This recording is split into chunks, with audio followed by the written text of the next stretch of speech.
Welcome to Beacon of Creation, a weekly podcast on game design through the lens of Magic the Gathering. I'm Tim.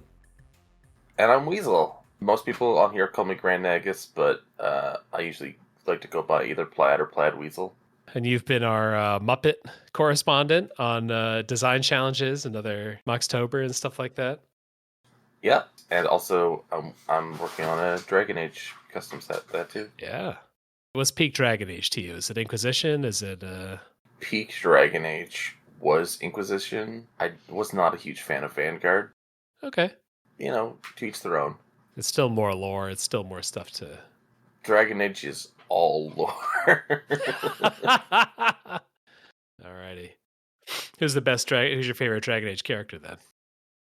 Oh my god, that's I'd have to say that my favorite Dragon Age character is Solus. Oh, okay. The kind of powerful ally turned adversary-ish. Like, without spoiling anything for someone who hasn't played Dragon Age before, once you know what the stuff that's going on with Solus is in the background, yeah, and then you replay the game with everything about that, I think it changes it in a completely different way. Awesome. Alrighty. Well, today's not about Dragon Age. Today we're going to do more Fractured Planeswalkers. Cord and I did an episode last week about Reality Fracture, the upcoming Magic set. We're still learning about it. We still don't totally know what's going on, but there are some story developments. A white Liliana showing up to meet normal Liliana, and then this like Strixhaven story about Professor Zarek, who is like Ral Zarek, the Izzet mage, but instead he's Silverquill. He's black and white. This seems to be maybe some hints that we're going to get alternate versions of a lot of Magic characters. We spent a whole week on it last week, but then when that episode released, then you and a bunch of other people jumped in and started designing their own Fractured Planeswalkers. So we're going to be going through those from the Discord. Wonderful. Pat kicked it off in the Discord with Schmiliana of the Schnail. One white for legendary Planeswalker Liliana. This is a +1. Each player draws a card. -1. Target player exiles a creature they control of their choice. As long as it remains exiled, they may cast it from exile for its mana cost +2. And then the -6 here is return each creature card with mana value 3 or less from your graveyard to the battlefield. You gain 4 life for each snail returned this way. Alrighty, and 4 starting loyalty. I'm going to quickly look up how many snails there are even in Magic. I'm only finding 1 printed snail. Skullcap snail. Yeah, that's all I see. I think the only other one I saw was if it's from Bloomborough. Yeah. There's a guy who makes snails. But both of them are black or Grixis. I'm thinking that like gain life for each snail return this way. That's just for comedy. That's just Pat messing with us. But we sort of have like a Liliana the Veil, but flipped, right? So instead of everyone discarding a card, we're going to make everyone draw a card, which we speculated on the last episode was like a Jace ability at one point, but now it's a pretty white ability, making multiple players draw cards, including yourself. Sharing the card draw is something White's allowed to do. And then we have kind of I guess maybe we could even call it airbend a creature for -1, which is a little bit like making them sacrifice a creature. How severe is this? So target player exiles a creature they control of their choice, and then they get to cast it again later. So as target player, so I guess maybe you're normally going to be aiming at yourself with this, maybe? Unless your opponent has just 1 blocker, and then maybe you get that out of the way just for now. Get in some damage. Kind removal. We're going to remove you for now. Yeah. Slowing the game down a little bit. So, I mean, it is snaily. Snaily, yeah. Yeah. I guess we'll find out from Pat how integral the snailness is to their vision for the card, or if it's just a throw-in. All right, why don't you read the next one from Kuyashi? Alrighty. Wrong Zarek for 2, a white, and a black. Legendary Planeswalker, Ral. +1. Tap target permanent, then untap another target non-land permanent. -2, Ral Zarek deals 3 damage to any target. You gain 3 life. -7, return 2 random creature cards from your graveyard to the battlefield. Then the starting loyalty here, Koyashi wrote, none, because Pat called me out for missing it. Or 4. Alrighty, this is another, kind of like the first card. This is really similar to the original Ral Zarek. The first ability is almost the same. Tap a permanent, untap another target non-land permanent. Original Ral, you could untap anything. And then -2, deal 3 to any target, gain 3 life. Original Ral was just deal 3 to any target, kind of lightning bolt style. And then original Ral, you flipped a bunch of coins and took some number of extra turns based on the coin flips. Here, you're returning 2 random creatures from your graveyard to the battlefield, which feels pretty cool. Yeah, and I can see it more useful than, well, to me at least, more useful than flipping 5 coins. I've seen the full blank on the Ral Zarek Ultimate before, so maybe we're hedging our bets by just getting 2 random guys back. Part of it is like, it's fun to make a card that does a thing for you, but like, for example, the original Ral Zarek, like we talked about, flipping a bunch of coins and getting extra turns. Extra turns are fun for you. They're not so fun for everybody else. Yeah. So we're, like, for this one, it's like, I get 2 random creature cards in my graveyard to the battlefield. That's a lot more fun when it's random. It is kind of a burden to have multiple extra turns. I guess in one-on-one, it's just like, I win. You can scoop if you feel like it, or we could play it out. And then multiplayer, it's like, oh, maybe they'll win, maybe they won't. I don't know. Or it's my luck and it's 3 extra turns and I'm like, draw, land, draw, land, draw, land. Rip. It'll be fun to see if we get a couple of these like really close translations, like these first 2 cards that are, really recognizably similar and mostly functional, like color pie wise, like not too much of a break. Tapping a permanent, I guess the untapping a permanent's a little weird for white. White usually just untaps creatures, but that's not too far off. And then the deal 3, gain 3, that's very white black. So I'm curious how many of those designs exist, out there to be found, versus ones where we have to get a little more creative. Oh, here's one that I was asking for. Our next card here was from Pat. Chandra, Morkrut's Ambassador. 2 blue, 4 starting loyalty. 3 abilities like usual. Look at the top 4 cards of your library. Put one of them into your hand and the rest on the bottom of your library in any order. And then a 0 of tap target creature. If it has toughness 3 or less, put a stun counter on it. And then -4, target player mills X cards where X is the number of lands you control. I see like the connection to what they were saying with Dreadwaters, where the mill and stuff. I like Mono Blue Chandra where it's more like watery, but the thing that's strangely cut up on me for some reason is why she's Morkrut's Ambassador if she's blue. When I look up Morkrut, the 3 printed cards we have about Morkrut are mono black, and they all have to deal with like the Ghoul Callers. Yeah, Innistrad stuff. Maybe just because of Dreadwaters flavored text, Dreadwaters says, stray into the Morkrut and it may rise to claim you. The 0 here is pretty interesting. Tap target creature. If it has toughness 3 or less, put a stun counter on it. That's kind of watery, right? If you're like a big elephant or something, all that flood water, you can withstand that. But if you're like a little goblin, you're going to get floated away. So I think the 0 and the minus are pretty watery, pretty water magey. The plus, we were struggling during the episode of thinking like, what's a plus that would feel novel enough, or both Chandra-y, who loves to impulse draw, and also like water or flowing or something else like that. And this one's all right. Yeah.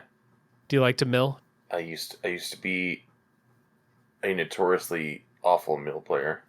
All right. Just sitting in your corner, winning 1 out of 15 games kind of thing. I had to change things up. Unfortunately, I changed things up into a Nekasar deck, so it wasn't that much better. Oh, okay. All right, why don't you grab this one from Andrew? Oh god, is it Angrath or Ongrath? Ooh, I don't know. You can decide. Uh, I've always said Ongrath. Do it. Ongrath the Fame Calmed for 2, a white, and a green. +2. Each player draws a card and gains 2 life. 0. Each player gains control of each permanent they own. Hell yeah. -8. Each player gets an emblem that says, at the beginning of your end step, gain life equal to the number of creatures you control that did not attack this turn. Ooh. At the beginning of your end step, gain life equal to the number of creatures you control that do not attack this. All right. And it starts at 2 loyalty. All right. All right.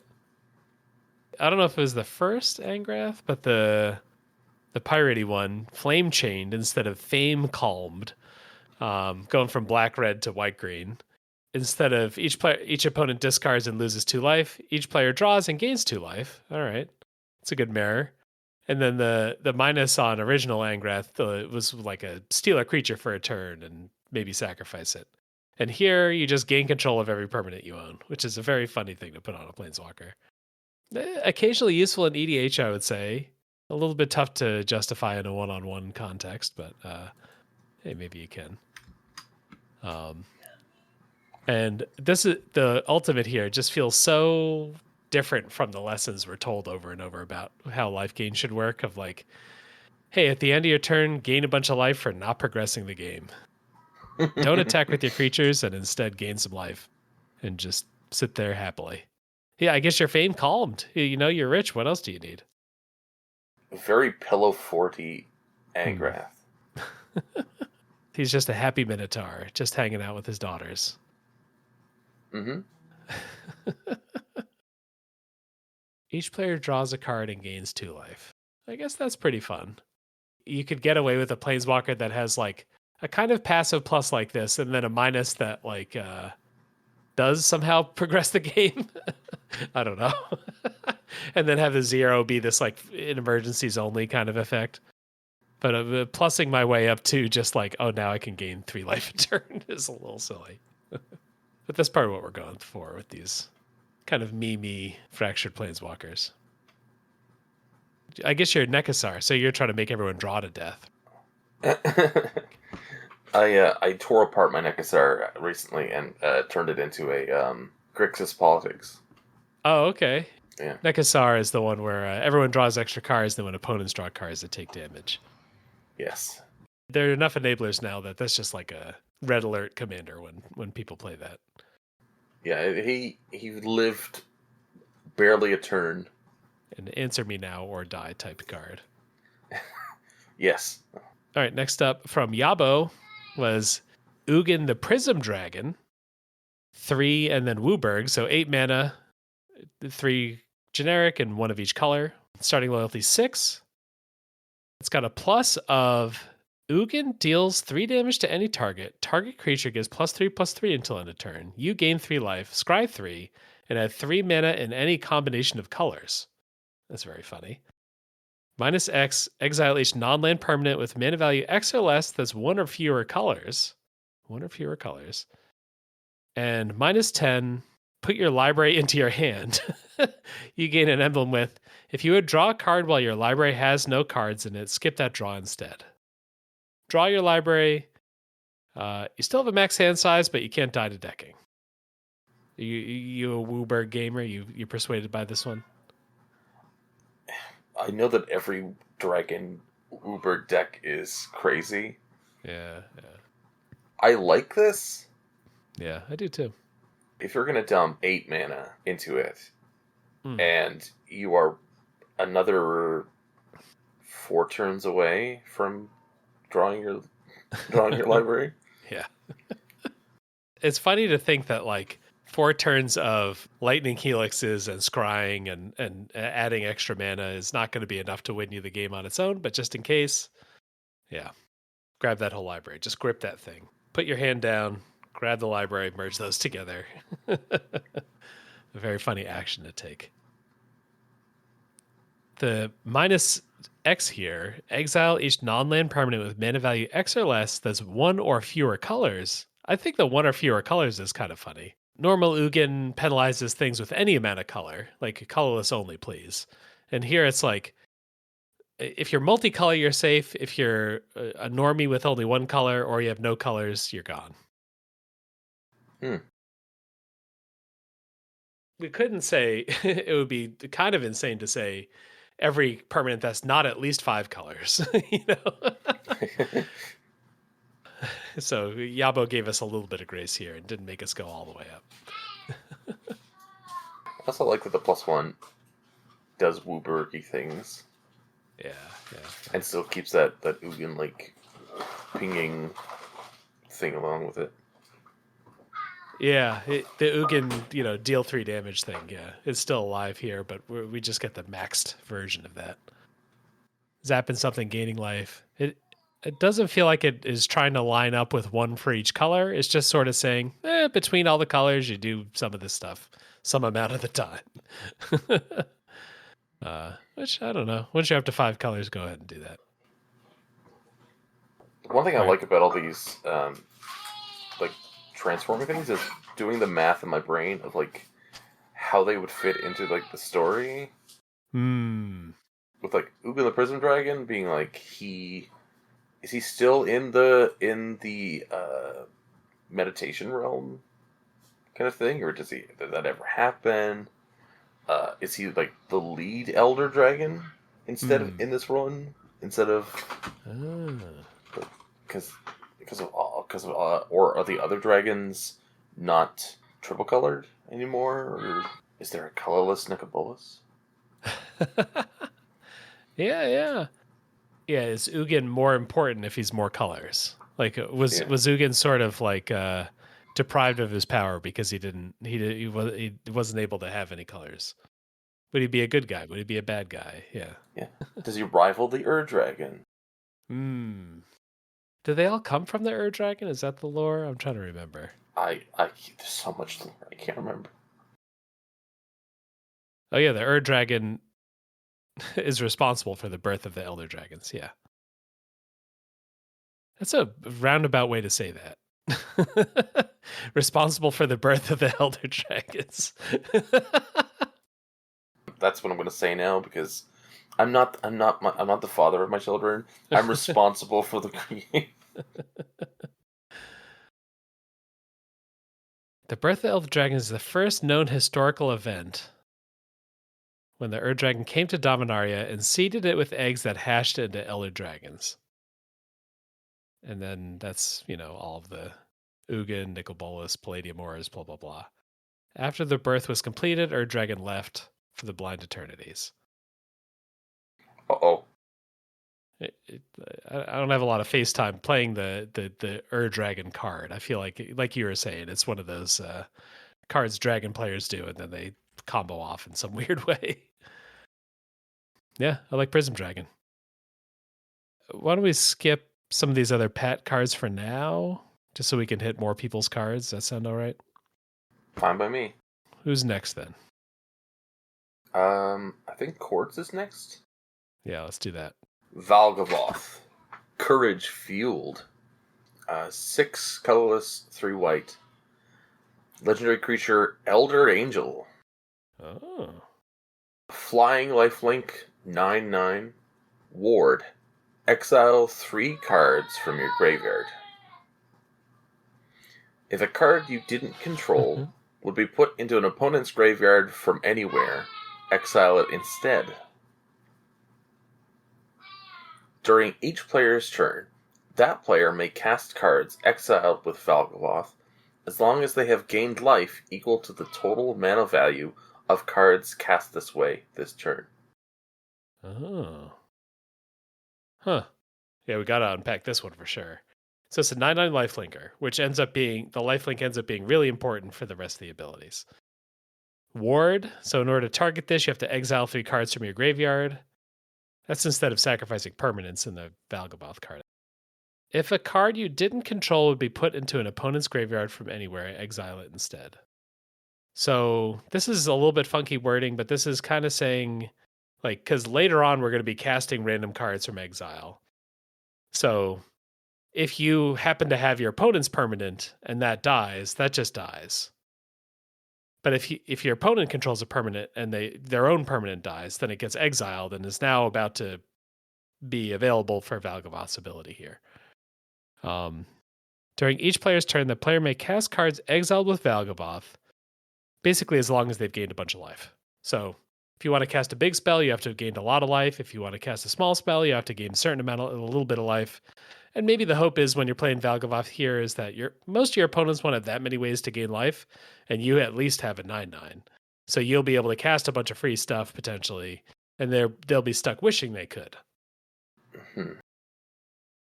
I would say that regular Valgavoth has always sat weirdly for me because it does a lot of great things, and it's really fits into the black kind of what black likes to do and what black enjoys.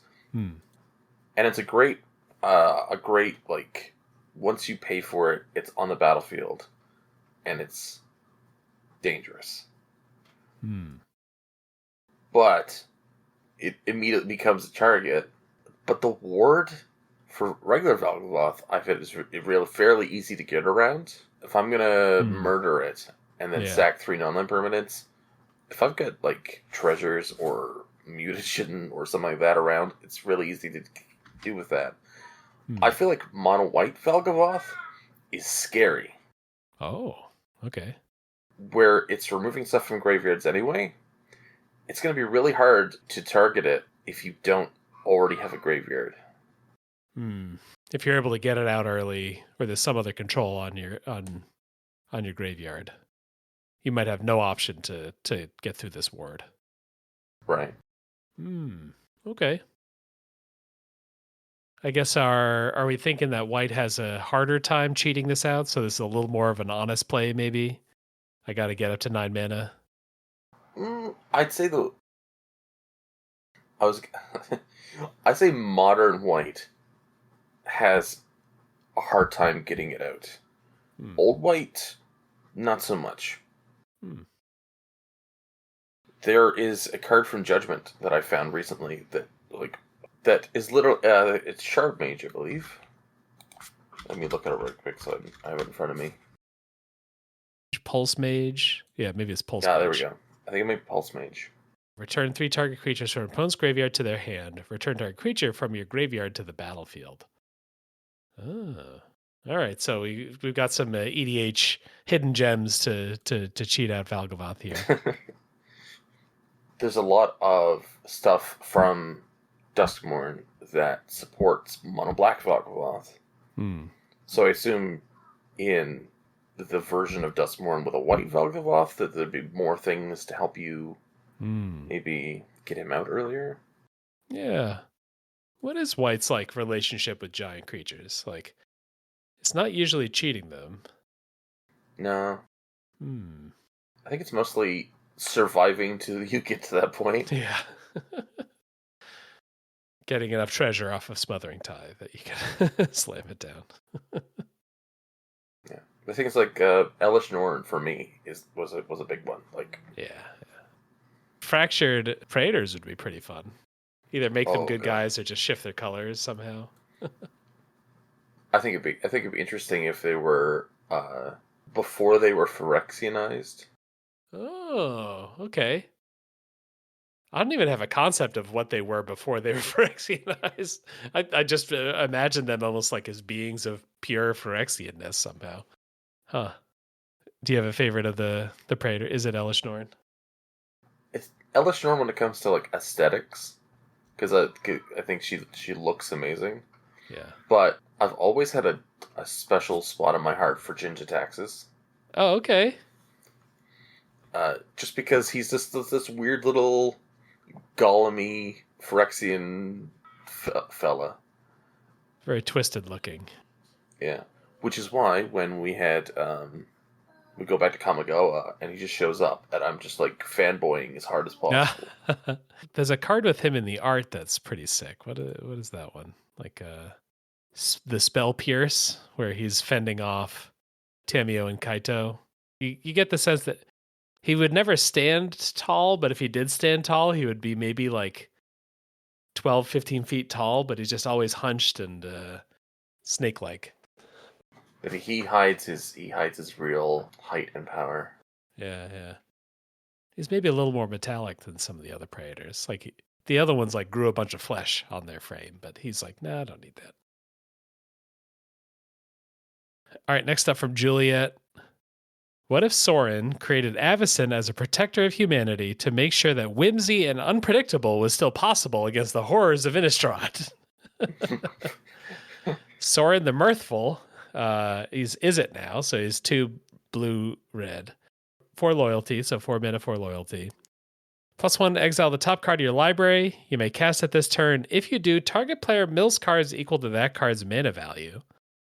-2, target player creates a 3/2 blue angel token with flying that is goaded by you. If this didn't target you, Soren gains plus... what is that number? +3. We'll break that down in a second. And then, hey, we talked about Ralsaric earlier. We're going deeper. -5, flip 13 coins. Oh, God. Julia knows how to have the juice for cards that I have to read out loud. All right, let me start over. Flip 13 coins. For each heads, Soren deals 1 damage to any target. For each tails, target player mills 2 cards and draws a card. 13, because we got our Innistrad 13 connection. The +1's sort of an impulse draw plus mill. The -2 gets you an angel, but it can be a +1 instead if you give it to someone else. And then -5, which is only 1 turn away. Flip 13 coins, get, let's call it 7 pings and 7 mills and card draws. That seems a little extreme, but on first blush, but otherwise this is a fun card. What if Avacyn was tiny and just helpful? She's like she's from what is the plane? Segovia. Segovia, yeah. A 3/2 Avacyn who I guess is just chasing after people. This was the romantic comedy Soren. Soren the Mirthless, to which is a decent analog to this card. Because it's look at the top, you can play it this turn, but you lose life, make a flying vampire, and then deal 13 to any target, you gain 13. So Juliet, look for the isnification of that card. I think the technology on the first card, I guess that all 3 of these abilities are pretty novel. Exile, like kind of impulse draw, but you get to mill somebody. That encourages like not just playing all the super cheap spells, because if you get to mill someone for 4 or 6 or something like that, that starts to be real, especially in limited. And then that plus the -5, you could mill someone out reasonably fast, even if you're giving them some cards along the way. What do you think of Soren the Mirthful? Are you an Izzet? I guess you seem kind of Izzet. You like Grixis. I like the Izzet that brings a little bit of chaos. Okay. 13 coins, though. If this were like -6 or 7 instead of 5, I think I could fully just be 2 thumbs up on this card. Flipping 13 coins is a thing I'd like to be required to do once in my life. I don't want to do it 20 times in my life. I've my flipping coins, a rolling dice, much better. If it was roll 13 d6s and then for each even and odds, then perfect. All right. Was it Unfinity had some die rolling? Infinity, Fallout, Baldur's Gate. Yeah. This is a weirdly straightforward translation, given how novel all the cards are. I think giving other people goated angels. You were talking about Grixis politics earlier. giving other people flying evasive creatures. That's kind of in that zone.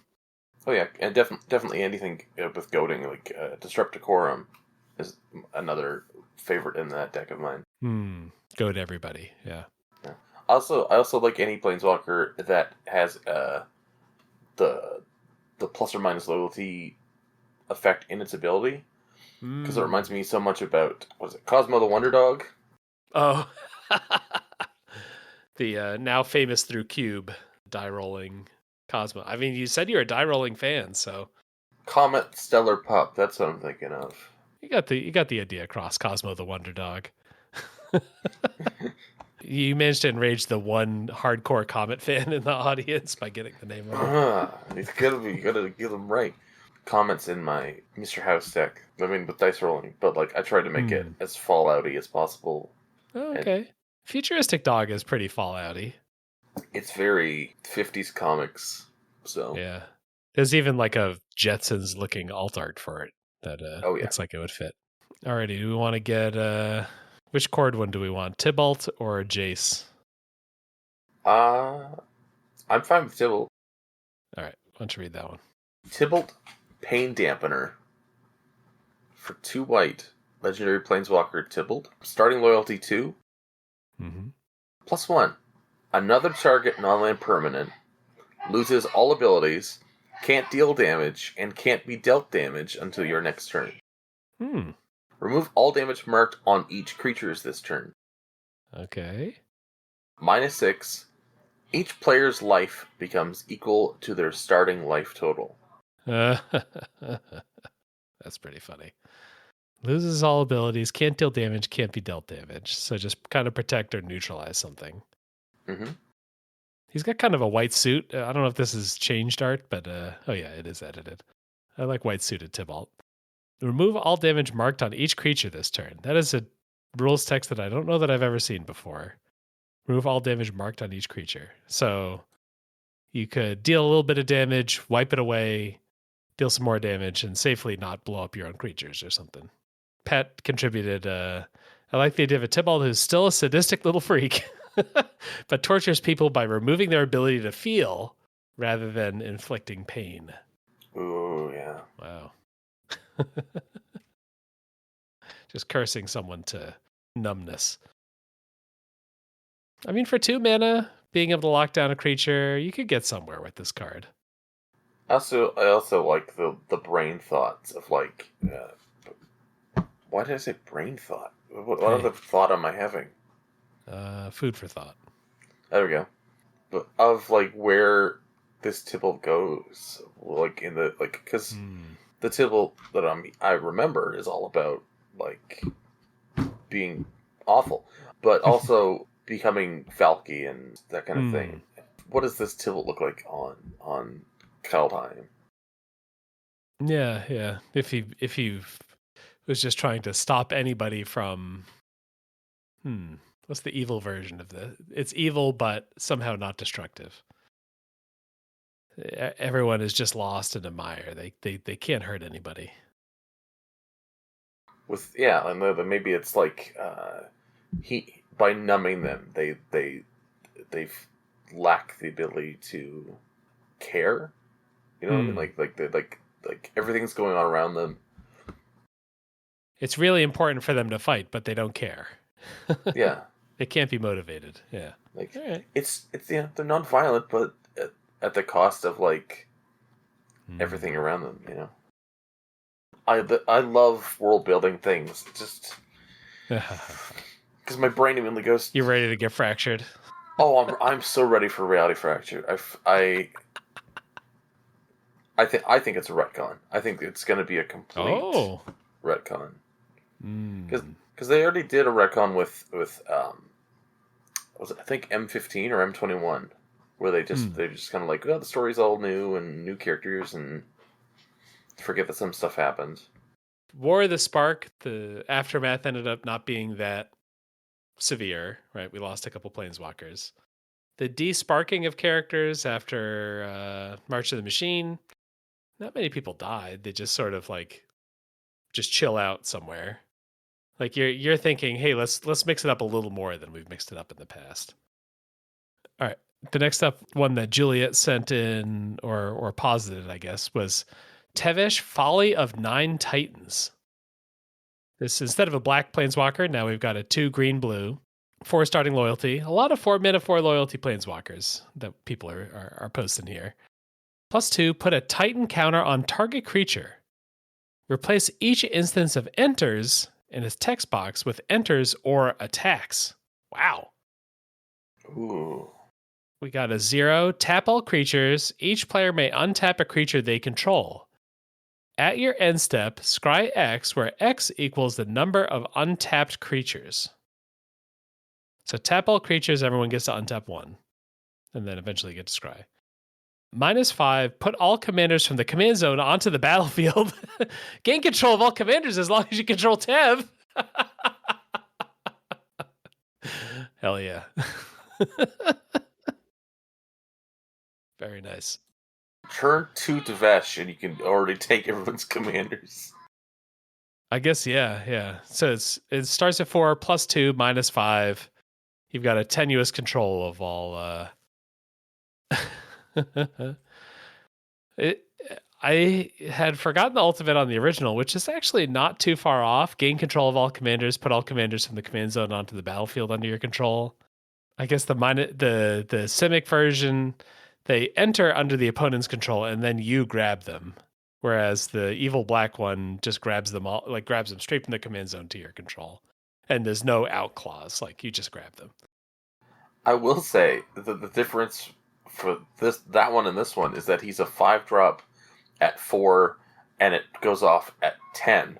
Yeah. Versus 4-drop at 4, it goes off at 5. Yeah. I really like that +2 though. I really like the idea of putting a counter on it, and then it's just I think the wording that confuses me a little bit. Is it the counter that's giving it the ability of replacing it, or is it just it gets a Titan counter that does something, and then also you replace each instance of enters with enters or attacks? I would probably guess that this isn't implying that a Titan counter has built-in abilities. I think this is more of like, they started doing these counters like before we got flying counters, like maybe 10, 15 years ago, we would get like, put a petrification counter on target creature. It can't attack and blah, blah, blah. And the counter is just there to signify something about this creature is permanently weird. And the thing that's weird is written on this other card and is not tied to the counter itself. It's just I don't know. That's an interesting thing. Like, I just accepted those cards back in the day, but you're right. Why not just have the counter give that ability? Yeah, that's funny. Also, like what Rexer says underneath, which is that if it has the text of if it already has the text of enters or attacks, does that mean that it's the ability becomes enters or attacks or attacks? Hell yeah. Which I would put it on. Well, okay, actually, what would you put that Titan counter on then? But yeah, what's a good thing that has a good enter ability, but not an attack ability? Yeah, like something that like maybe a little bit of Avenger of Zendikar. Oh yeah, there we go. Whenever this enters or attacks, create a plant creature for each land you control. Craterhoof Behemoth. When this creature enters or attacks, creatures you control gain trample again XX, blah, blah, blah, blah, blah. Some of these, the wording for some of these get kind of funny, because if you have a landfall card, like Lotus Cobra, whenever a land enters the battlefield under your control, whenever a land enters or attacks the battlefield under your control, add 1 mana of any color. Champion of Lambholt, whenever another creature enters the battlefield under your control, put a +1/+1 counter on this creature. Whenever another creature enters or attacks, put a +1/+1 counter on this. That becomes pretty sick. All your creatures are pumping this champion. I wish it was also creatures. I mean, well, it was non-creature. Oh, permanents. What are you thinking? Carnival of Souls. Whenever a creature enters or attacks, you lose 1 life and add black to your mana pool. Oh. Oh, okay. There's something in there that's kind of fun. That may be like a... You might need to, if you really wanted this ability to work, it might have to like target a specific creature type or something, so you could like restrict rules weirdness. But I think the appeal's there. The hunt for the mild plus, right? The plus ability that is fun for some decks, but is not generally like just draw a card or whatever. It kind of gets there. Oh, Hammelbeck Goliath from Kiyoshi. Whenever another creature enters, put X counters on it, where X is that creature's power. So, and it's kind of like the champion thing of like, oh, I'm going to play this guy and then attack with 4 creatures, and my guy's going to become a 40/40 or something. There's some fun ones in here. Titan counter. Very nice. All right, why don't we move on to another one here? Oh, we got one from Crafted. You want to read that one? Sure. Liliana of the Valley. For 1 colorless, a green, and a white. Legendary Planeswalker Liliana. +1. Each player returns a card from their graveyard to their hand. -2. Target player creates a 2/2 green elf creature token. -6. Separate all permanents you control into 2 piles. Another player chooses one of those piles. Create a token that's a copy of each permanent in that pile. Starting loyalty 3. This is maybe another, instead of Schmiliana the Snail, we've got Liliana of the Valley, Lily of the Valley. And this is maybe even a more aggressive attempt at mirroring the abilities of original Liliana. Instead of each player discards, each player returns a card. Instead of target player sacks, this target player makes a guy. And then instead of separate 2 piles, sack half of those. It's separate in 2 piles, and you get a copy of half of those. These are all pretty fun. Each player returns a card from their graveyard to their hand. That feels like a kind of thing that you could break the symmetry on. You could find a way to like make sure that you're getting better cards back than they're getting. Or if you eat people's graveyards or something. And it's a plus, so it doesn't have to be that good. Target player creates a 2/2 is very funny. Is that like Battle Bond? When are we giving away 2/2s to other people? I like splitting your permanents in half and then making a copy of half of them also kind of rules. So yeah, 3 out of 3 on this one. Yeah. I think it does a good job of converting Liliana from one to the other. Yeah. And I like that maybe this is just a Liliana who never had to worry about her brother and just spend her time healing people. Yeah. And Lily's originally from Dominaria too, so I mean, maybe she sides with the elves of Dominaria. So for these fractured planeswalkers, how much are you looking for a cool twist on the character, or how much are you looking for like the mechanics are really identifiable as that character?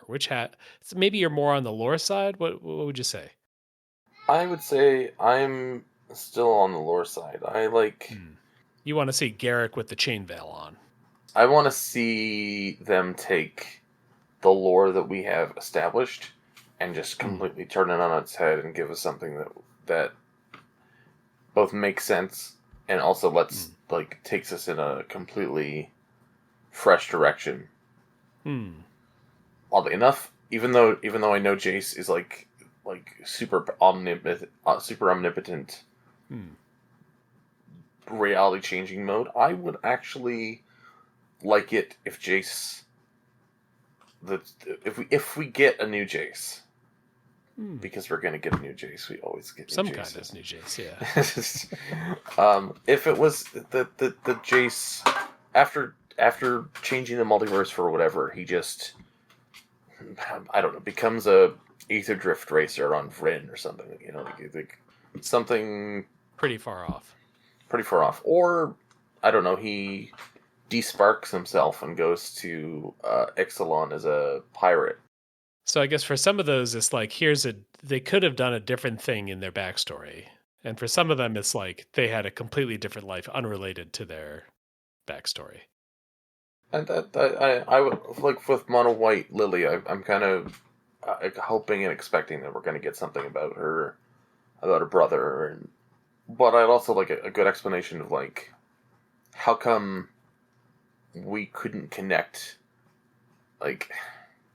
This is this is the my theory about reality fracture is that we're going to learn that there's other universes or other realms of the multiverse that the Phyrexian invasion couldn't reach, or that the bridging of the world tree it wasn't connected to, because there's like another tree or something like that. Like, that's the reason why the Phyrexians didn't invade TMNT, like because they couldn't reach it. So you want there to be like a safe copy of these characters somewhere else who have had a little less adversity. Yeah, or if they haven't suffered adversity, that they have to face adversity, like an aggro Mangara. All right. Or a Boros Quain. He was a happy little rabbit guy, and now he's Now he's a rabbit. aggro rabbit. He's called Thumper for a different reason. He's gonna hit you with a club. He makes everyone discard a card and lose a life. It's one of the grumpier things to do to people in EDH. It's just everyone loses all their cards. All right, next up from Mono White Border, we got a little bit of a jokey one. Eunice Blackblade, which is white, blue, green, has 0 starting loyalty except Eunice Blackblade enters with loyalty equal to your age. So we got kind of an uncard here. It has -10 Surveil 1. Jeez. -30 exile target creature. -60, you may put an artifact card from your hand or graveyard onto the battlefield. So maybe the average Magic player gets to play Vindicate or whatever. Play this Planeswalker and then exile a thing. And then by retirement age, you get to cheat an artifact in. Right, that Surveil 1 is extra. Go away, kids. This is my game. Do you? This is a weird question for you. Do you feel that Magic can be a little age gated? Like kids and teens have a harder time getting in. I have a hard time getting in, or like if when they go to a game store that like it's a lot of 30 to 50-year-olds playing. Yeah, that can happen sometimes. I think it's maybe more intense for standard than it is in my experience than for like or for EDH than it is for draft. I feel like draft is a little flatter. Like pre-releases, people are really chill typically, but the standard reaction of like, I just got into Magic and I own 200 cards and I'd like to play an event. That's very tough for kids. I think it's the same kind of way for me with like all the way with Pokemon. As a kid, the TCG was like brand new, and now coming back to it now, I was like, maybe I'll try and get into it, but it's like we went to a Pokemon tournament, and it's like there's so many kids. I'm just like, I don't think I belong here. Oh, it's like reverse gated. It's like I'm gonna. It makes me feel like I'm visiting the opposite of a senior center. It's just like Yeah, go away, old man. I'm gonna turn to dust just thinking about it. Yeah, I mean, just if you just look at like the ages of the main characters, like in Magic, they're probably closer to 30 or 40-year-old characters. In Pokemon, there's plenty of kid characters, so that's probably the starting point. Maybe if we had more Avatar, which is a little more teen oriented, we'd have more teens playing. We got SpongeBob though now, so. All right, only a couple more here. Included, we got to get to yours, but before that, we've got. Maybe I'll read this one. You could read your own. Okay.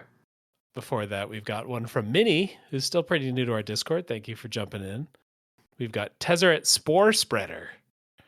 1 black, green, so 4 mana for 5 loyalty.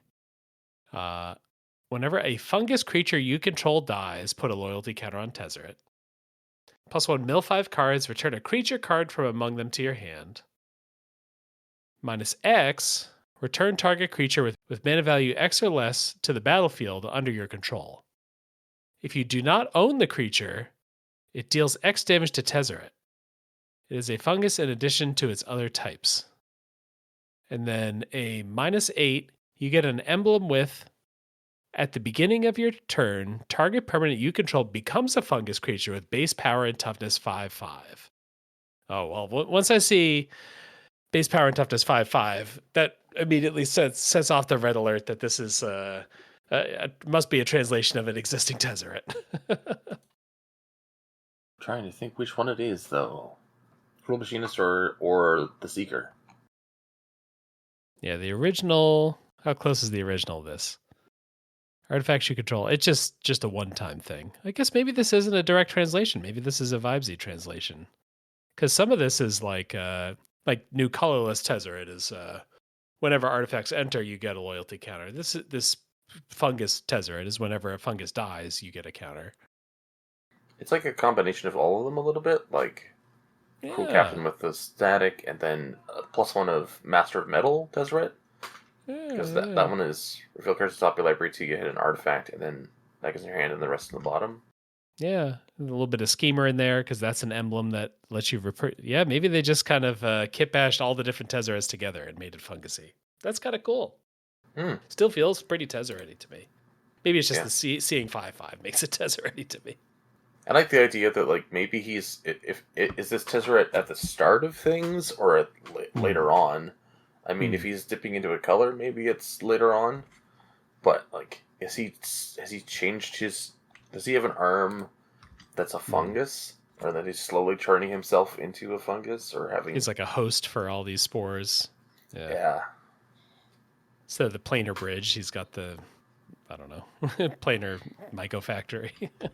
he's hosting the Myco Tyrant. Yeah. He's the new Myco Tyrant. He wants to be the tyrant here. Oh, that actually slamming his fist on the table. Like you go to different planes. Like instead of having to deal with Phyrexian oil, there's like little spores from Tezzeret everywhere. Oh, spores everywhere. Yeah, don't breathe. Yeah. And this is what I mean with the world building thing. I'm like, what if there's like his main goal isn't not just spreading the spores, but there's also he wants to copy himself and put little Tezzerets across the multiverse and things. Like, yeah, it is kind of crazy to think like he can use that to get his. Tezzeret can be ambitious in the same way that he is, but just through a different medium. Yeah. Yeah, that's a cool one. Good job, Eddie. All right, how about yours? What do we have? Mine is Yawgmoth, Grand Purifier, for 2 colorless and 2 white. He is a Planeswalker, Yawgmoth. +1. Until the start of your next turn, target permanent cannot gain counters. -2. Exile target artifact or creature with counters on it. You gain 3 life. -6. You gain an emblem with, at the beginning of your end step, exile a permanent with counters on it. Starting loyalty 3. Yawgmoth makes Phyrexian oil. He manipulates it to creating the Phyrexians, and then realizes that he made an awful mistake, and the rest of his life is devoted to trying to rid the multiverse of all Phyrexian oil. And so the idea of like this reformed villain. And then in the process of doing that, he gained his spark. That's why he never really reached Planeswalker level. His previous mission was too self-serving and not urgent enough, where his new mission is so passionate that it awakened a spark. Yeah, like he devoted himself to mono black mana, but like but his spark was always meant to come from the opposite. All right. The kind of overall technology of like exile artifact or creature with counters on it is pretty nice, because that's like a nice slice of like, I don't know, a third of creatures or some portion of creatures, and it still also feels flavorful, because you can also imagine like all of the creatures in this format that are evil are the ones that have the counters on them, and the good guys don't have counters on them. It's like a little bit of a twist. And Yawgmoth's pretty good with that. Yeah, and I wanted to take a spin on it because I think that like when we get to fractured reality, we are going to get people that weren't planeswalkers before that are now planeswalkers. All right. I like it. Yawgmoth. I guess we have the human Yawgmoth card, the like Modern Horizons. What is it? Yep. It's kind of like the White Liliana, the White Yawgmoth, but a little bit of a different mission. White Liliana is maybe still conceited, and maybe she grew up as like a rich noble, whereas this Yawgmoth is like fully man of the people. I need to just devote myself to selflessly helping everyone I can find. Oh, we had a bunch more come in since I arranged 1, this 2, episode. 3, 4, 5, 6, 7 more. I think we'll at least get one for everybody who submitted, but we might have to Yeah. skim some of these other ones. Our next one was from Red Bay. Red, quote, Herbis Protector Red Bay. Red Bay took offense to my uncaring attitude towards Herbis Protector, an old draft card. Anyhow, he sent in Garrick Apex Protector, 3 green white, so 7 mana for 5 loyalty. +1, return target Planeswalker card from your graveyard to your hand. +1, create a 3/3 beast with lifelink. I like that. -3, destroy a creature with power 4 or greater. -8, an emblem. Whenever a creature you control attacks, put 3 +1/+1 counters on it and untap it. All right. There was the 4 ability when Garrick went like kind of evil temporarily. We had the Apex Predator Garrick.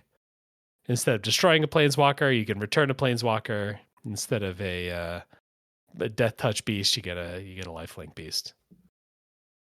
Do you like good guy Garrick helping as many people as he can? I love Garrick. You love Garrick, just in general. Garrick is my favorite planeswalker. Oh, okay. So when I said Chainveil Garrick, you're like, no, get him away from my boy. I think it would have been great if he had found the change rail first, destroyed it, and then she showed up and was like, oh. Well. So you want the Stitch in Time to be, he prevented Liliana from ever becoming powerful.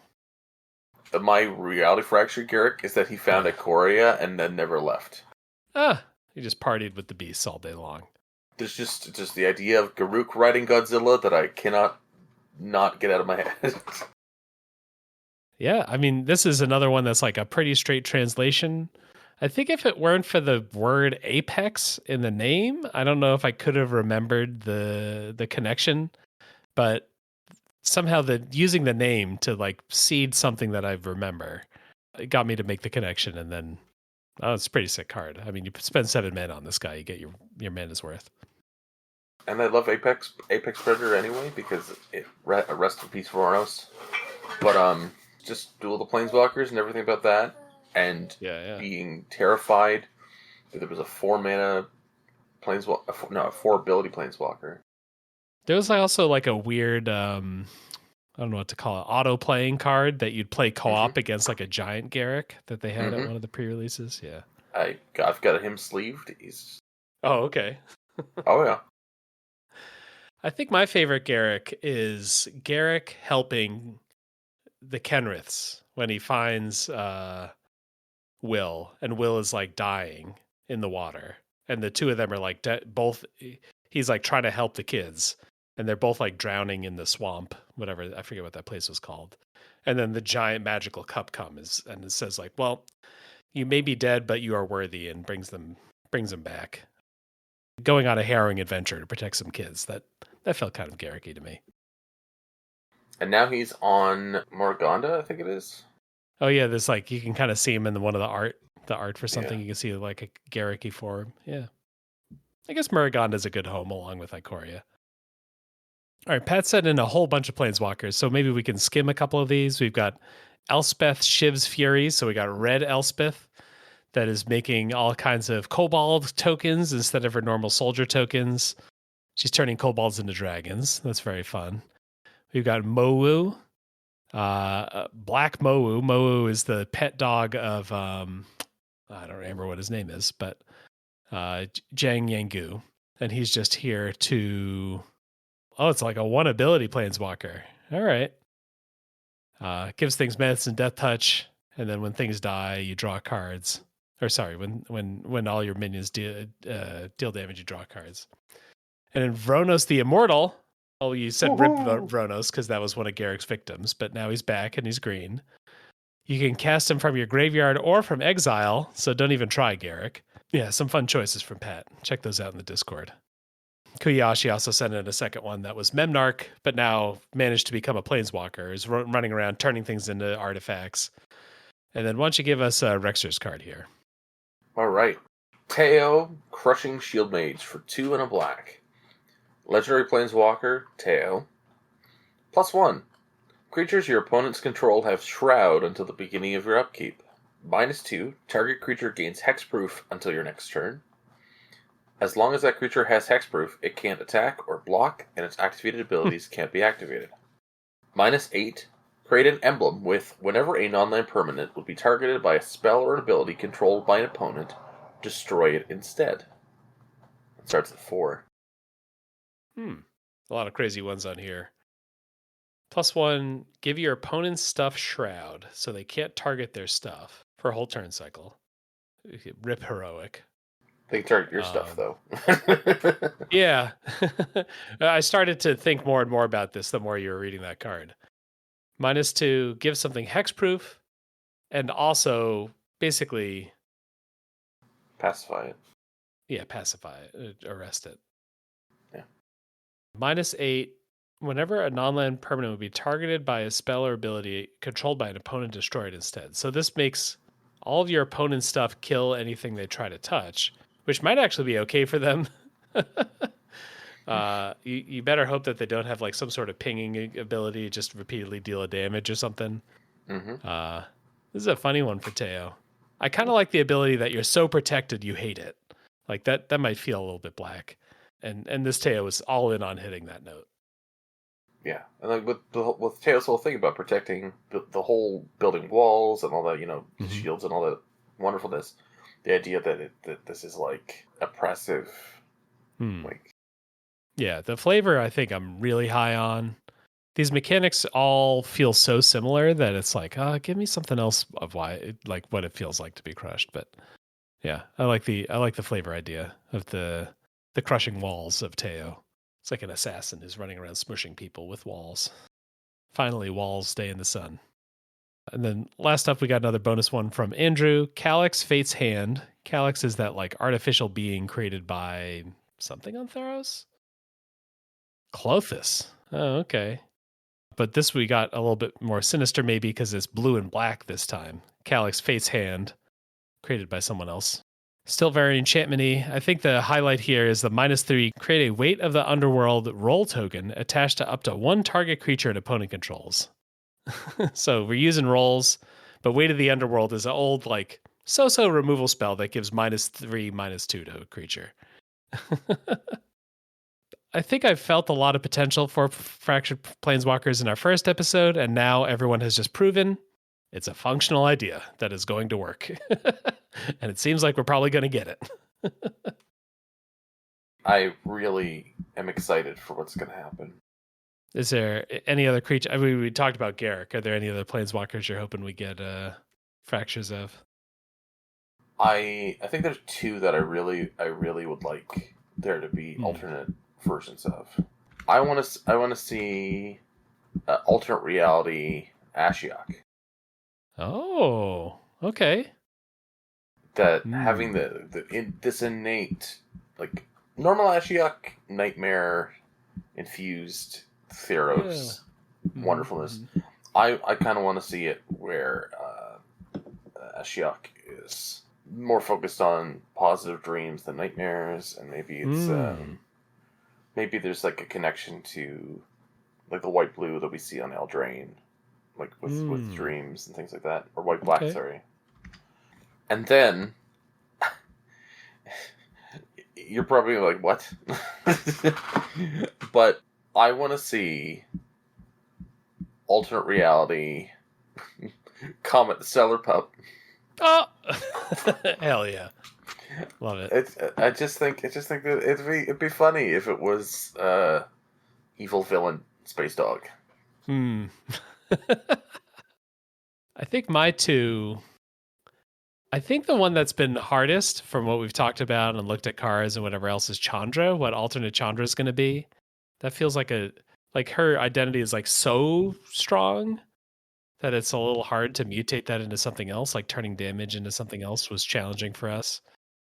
And then if I want to pick like a more obscure one, I think my poor misunderstood buddy Luca. He's the one who just never got any justice in his card designs. Let's get Luca a nice rewarding card where he gets to be like instead of misunderstood and shunned, he's accepted by people around him. So where he was red on one side and white on the other, right? He was like a Gruul in like when he turned Phyrexian, he was red at one time, and yeah, somewhere in there. He has like he like bonds with different animals, which is so wholesome. But I guess the original is willing to sacrifice those animals, and instead we're going to I don't know. I'm not sure what the vision is, but I just want to see my boy Luca get a little bit of respect. What for you would be a character that was not a planeswalker before that shows up as a planeswalker? Ooh, okay. We probably need something pretty lore-y, right? We need something that's going to be maybe some of those adjacent to a planeswalker, but wasn't. If it helps, I had another one that wasn't Yawgmoth. Oh, okay. What else you got? Mishra. Oh, that's a perfect one. Yeah. And that Slam dunk. Easy enough that it was that instead of Urza achieving planeswalker status, it was Mishra.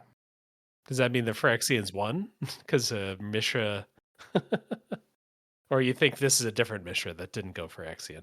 I think this is a Mishra that lost that like Urza died in the Brothers' War, and that affected Mishra enough that he maybe rose up and realized that he needs to destroy the Phyrexians with the Calyx. He's got vengeance against the Phyrexians for betraying him and his brother. Let's get the first one-mana Planeswalker and get Ragavan, the Planeswalker. Oh my god. Just the image in my mind of like Jace manipulating reality, and the first planeswalker that walks through is a monkey, and it just look at me.